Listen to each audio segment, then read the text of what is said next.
কড়াই জল দিলাম, জলটা একটু গরম হোক।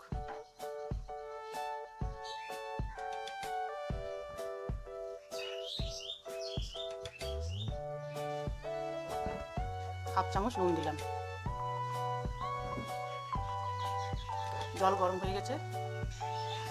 গরম হয়ে গেছে, সয়াবিনগুলো দিয়ে দিলাম।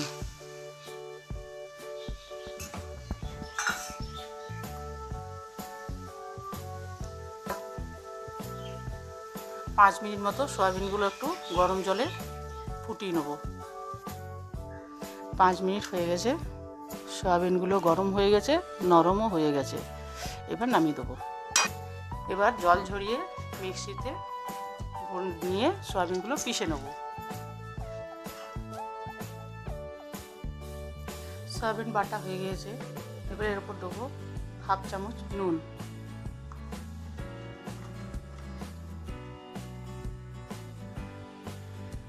হাফ চামচ হলুদ গুঁড়ো,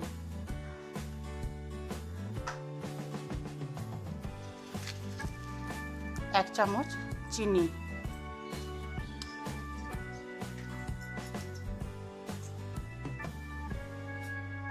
হাফ চামচ আদা বাটা, হাফ চামচ লঙ্কা বাটা, এক চামচ জিরে বাটা,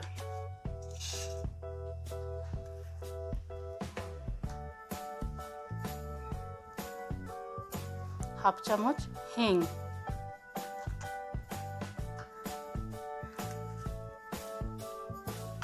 আপনারা যদি পেঁয়াজ রসুন খান দিতে পারেন।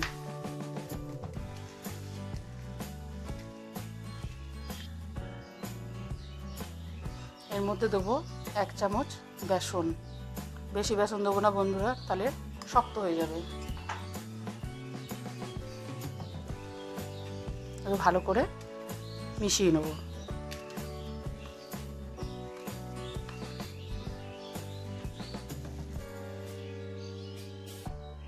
ভালো করে মাখানো হয়ে গেছে। এবারে হাতে শেপ দিয়ে লম্বা গোল যে যেমন করবেন সেরকমভাবে করে নেবেন। তেল গরম হয়ে গেছে, এবারে এগুলো ভেজে নেব।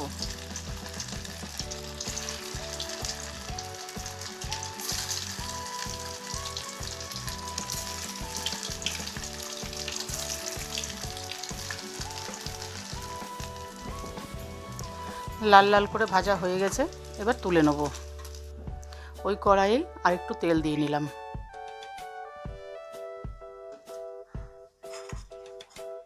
এরপর শুকনো লঙ্কা, তেজপাতা, দারুচিনি, লবঙ্গ,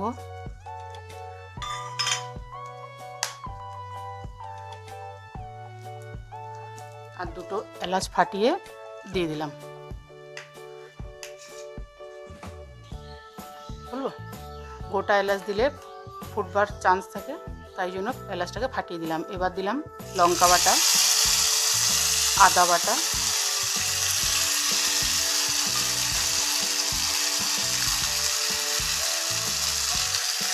জিরে বাটা,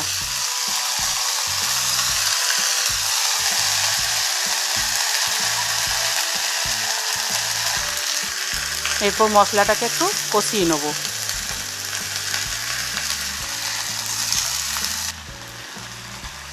হলুদ দেবো এক চামচ,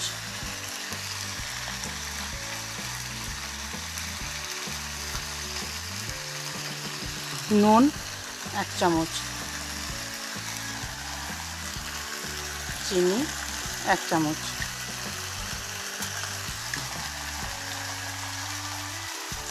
এই মশলা দেওয়া বাটির জলটা দিয়ে দেবো।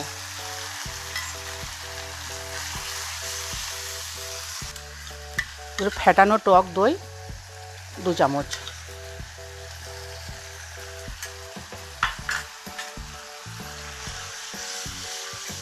দইটা দিয়ে নাড়তে হবে। 1 চামচের মতো টমেটো সস দিলাম।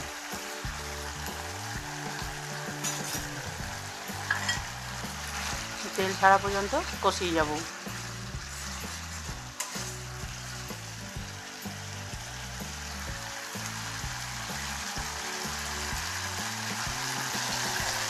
তেল ছেড়ে দিয়েছে, সামান্য একটু জল দেবো।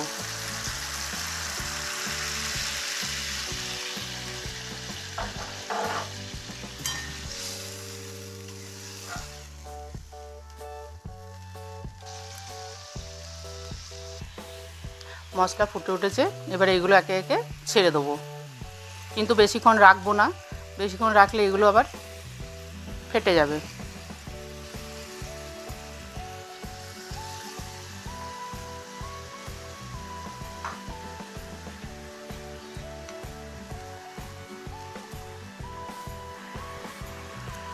এবার উপর থেকে একটু গরম মশলা ছড়িয়ে দেবো। রান্নাটা হয়ে গেছে, কালারটাও খুব সুন্দর এসছে, এবার নামিয়ে নেব।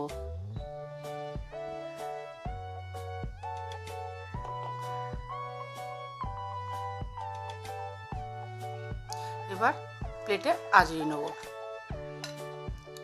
যে ঝোলটা দেখছেন সেটা থাকবে না, টেনে নেবে।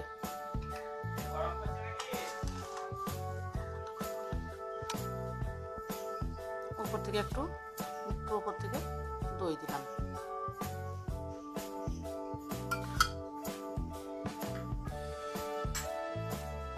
দইটা দেওয়ার জন্য যেমন দেখতে ভালো হয়েছে তেমন খেতেও টেস্ট হবে। গরম গরম ভাতের সাথে খেয়ে দেখবেন।